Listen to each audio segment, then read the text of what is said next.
দর্শক দেখানোর চেষ্টা করছি হোটেল ইন্টারকন্টিনেন্টালের সামনে ইতিমধ্যে কিন্তু ছাত্র জনতার একটি অংশ পুলিশের মুখোমুখি হয়েছে এবং তারা এই ব্যারিকেড উপেক্ষা করে তারা কিন্তু প্রধান উপদেষ্টা ডক্টর মোহাম্মদ ইউনূসের বাসভবনের দিকে কিন্তু যাওয়ার চেষ্টা করছে। কিছুক্ষণ আগে তারা প্রথমে এই ব্যারিকেডের সামনে চলে আসে এবং পরবর্তীতে তারা সিদ্ধান্ত পরিবর্তন করে তারা জানিয়েছে তারা কাকরাইলের অভিমুখে হয়ে প্রধান উপদেষ্টা ডক্টর মোহাম্মদ ইউনূসের বাসভবনের দিকেই যাত্রা করবে। তবে তারা সেই সিদ্ধান্তটি আবারও পরিবর্তন করেছে এবং ইতিমধ্যেই তারা পুলিশের মুখোমুখি হয়েছে এবং হোটেল ইন্টারকন্টিনেন্টালের সামনে পুলিশের মুখোমুখি অবস্থান নিয়েছে তারা ইতিমধ্যেই প্রধান উপদেষ্টা ডক্টর মোহাম্মদ ইউনূসের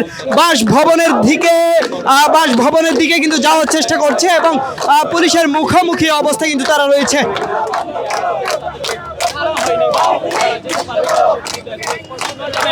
আপনাদের যদি জানিয়ে রাখি এই মুহূর্তে যারা এই হোটেল ইন্টারকন্টিনেন্টালের সামনে অবস্থান নিয়েছে তারা জুলাই মঞ্চের ব্যানারে কিন্তু এখানে এসেছেন। আপনাদের দেখানোর চেষ্টা করছি।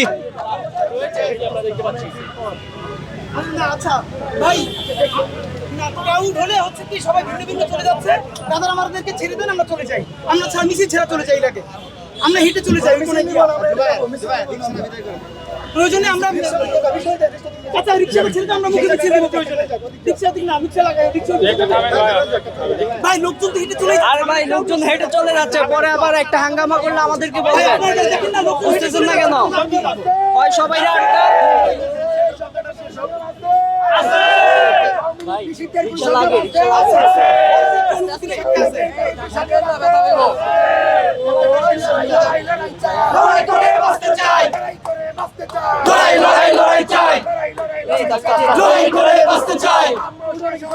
সংগ্রাম সংগ্রাম রাজপথ রাজপথ জনতা জনতা জনতা জনতা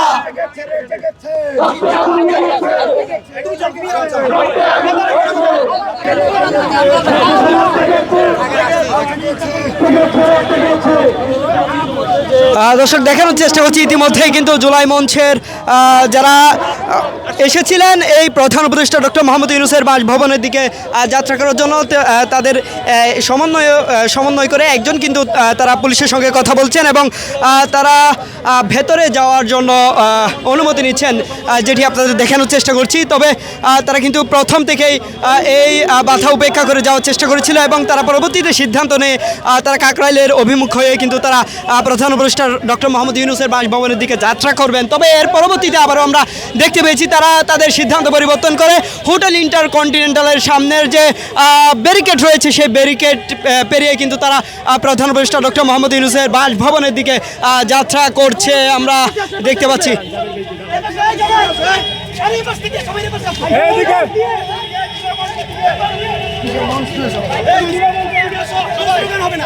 দর্শক দেখানোর চেষ্টা করছি তারা ইতিমধ্যেই কিন্তু বাধা উপেক্ষা করে ডক্টর মোহাম্মদ ইউনূসের বাসভবনের দিকে যাত্রা শুরু করেছে।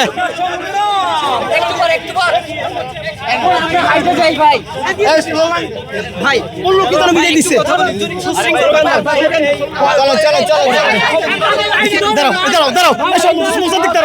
দেখি ছাড়ো আগে লাইনটা ধরি আমরা আওয়ামী লীগ নিষিদ্ধ চাই, আওয়ামী লীগকে নিষিদ্ধ করতে হবে, আর কোনো কথা নাই। বিচার করতে আগে নির্বাহী আদেশে তারপর অন্যটা বিচার করতে হবে। দর্শক যেটি তারা জুলাই ঐক্য থেকে তারা যেটি বলছে তারা আওয়ামী লীগের নিষিদ্ধ চাই তারা সেটি বলছে। তারপরে আইন করে তারপরে সাংবিধানিকভাবে নিষিদ্ধ করতে হবে।